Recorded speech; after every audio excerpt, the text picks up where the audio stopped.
ओम शांति।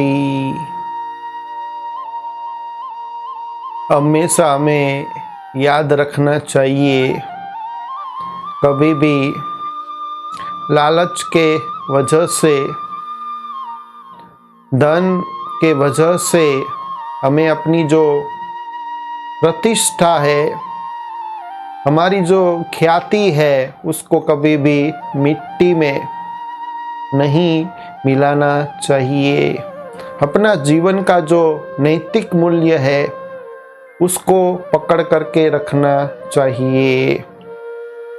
तो इसके ऊपर एक बहुत अच्छी कहानी है, जो कहानी आज हम सुनेंगे। तो एक बार एक जगह पर बड़े बड़े जो पहलवान होते उसकी कुश्ती का आयोजन हुआ।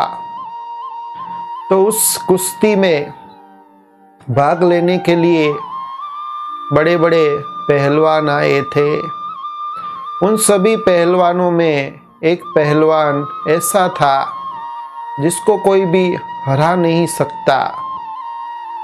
तो जाने माने बहुत पहलवान थे, लेकिन उसके सामने कोई भी टिक नहीं सकता था। तो जब इस स्पर्धा की शुरुआत हुई तो उसका मुखिया पहले आता है और कुछ बोलता है और कहता है कि इस वर्ष इस कुश्ती के अंदर जो विजेता होगा उसको 3 लाख रुपया दिया जाएगा। तो ये सुनने के बाद सभी पहलवानों के अंदर जो भाग लेने के लिए आए थे स्पर्धा के अंदर, सभी को नशा चढ़ जाता है, जुस्सा आ जाता है। और जो वो पहलवान था शक्तिशाली, उसके अंदर भी बहुत ताकत आ जाती है। तो वो भी उत्साह से एक के बाद एक सभी पहलवानों को चित्त कर देता है, हरा देता है। फिर उसके अंदर इतनी हिम्मत आ जाती है कि वो जो मौजूद जो दर्शक थे उसको भी वो कहता है कि अभी है कोई ऐसा व्यक्ति जो मेरे सामने आने की हिम्मत करे, मुझसे लड़ सके। तभी उस दर्शकों में से एक दुबला पतला व्यक्ति बैठा था, वो भी ये सुनता है।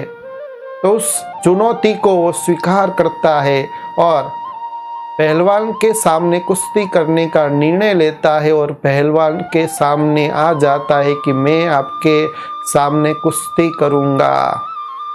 तो दुबले पतले व्यक्ति को देखकर वो पहलवान पहले तो खूब हंसता है और कहता है कि आपका दिमाग तो ठीक है ना, आप भान में तो है ना, क्या मेरे से आप लड़ेंगे? तब वो दुबला पतला व्यक्ति धीरे से उनके नजदीक जाता है और वो पहलवान के कान में कहता है कि आप तो महान हो, आप तो इतने शक्तिशाली हो, मैं आपके साथ कैसे लड़ सकता हूँ, आपको कैसे हरा सकता हूँ। लेकिन आज आप मेरे से हार जाओ। अगर आप मेरे से हार जाएंगे तो मैं आपको 3 लाख रुपया तो दूंगा, साथ साथ आपको दूसरे भी 3 लाख दूंगा, माना 6 लाख रुपया आपको दूंगा। तो सुन करके और फिर वो भी कहता है कि एक बार आप हार गए तो आपकी जो आबरू है, आपकी जो प्रतिष्ठा है, आपकी जो ख्याति है वो कम नहीं हो जाएगी, क्योंकि आप तो बहुत ही महान हैं। एक भी बार कभी भी आप पराजित नहीं हुए हैं, एक बार हारने से कोई फर्क नहीं पड़ेगा। तो पहलवान उसकी बातों में आ जाता है और मान जाता है। तो जब कुश्ती शुरू होती है तो पहले पहले वो लड़ने का नाटक कर रहा होता है, फिर बाद में धीरे धीरे वो दुबले पतले व्यक्ति से लड़ते लड़ते हारने लगता है और अंत में हार जाता है। तो बड़ी ही उसकी निंदा होती है, घोर निंदा से, आलोचना से उसको पसार होना पड़ता है कि इतना शक्तिशाली पहलवान ये दुबले पतले व्यक्ति के पास हार गया। फिर दूसरे ही दिन शर्त के अनुसार वो पहलवान 6 लाख रुपया लेने के लिए वो दुबले पतले व्यक्ति के पास जाता है और घर में जाकर के 6 लाख रुपया मांगता है।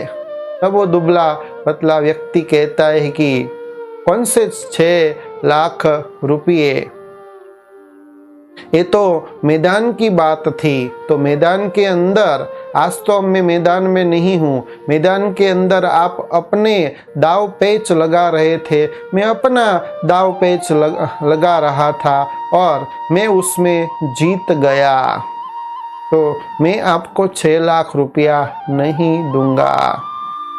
तो ये छोटी सी कहानी से हमको ये सीखने को मिलता है कि कभी भी हमारी जो प्रतिष्ठा है, जो हमारी ख्याति है, कोई भी लालच वश या धन के वश हमारी प्रतिष्ठा है, हमारी ख्याति है, उसको मिट्टी में नहीं मिलाना है।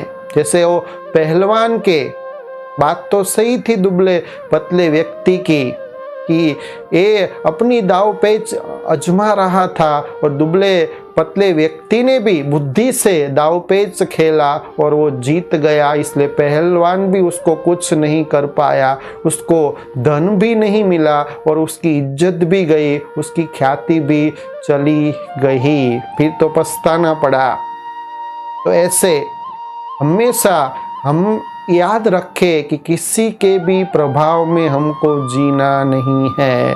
3 बातें हमेशा याद रखें, किसी के प्रभाव में नहीं जीना है, कोई भी वस्तु के अभाव में नहीं जीना है, हमको जीना है तो अपने ओरिजिनल स्वभाव में जीना है। तो मेरा स्वभाव क्या है? मेरा स्वभाव है कि मेरे जो नैतिक मूल्य है, दिव्य गुण है, वो कभी भी मुझे छोड़ना नहीं है। चाहे कोई कैसी भी लालच दे, कितना भी पैसा हमको दे, हमको अपने नैतिक मूल्य को सदा जीवन में रखना है। उसको पकड़ करके रखेंगे तो आपकी जो महानता है, आपकी जो प्रतिष्ठा है, आपकी जो ख्याति है, दिनों दिन बढ़ती जाएगी, उसको कोई भी नष्ट नहीं कर सकता। इसलिए सदा हमेशा याद रखो कि मस्त रहना है और मुस्कुराते रहना है, हंसते रहना है और हंसाते रहना है, चाहे कैसी भी परिस्थिति हो, कभी भी अपने मूल्यों को छोड़ना नहीं है। अच्छा, ओम शांति।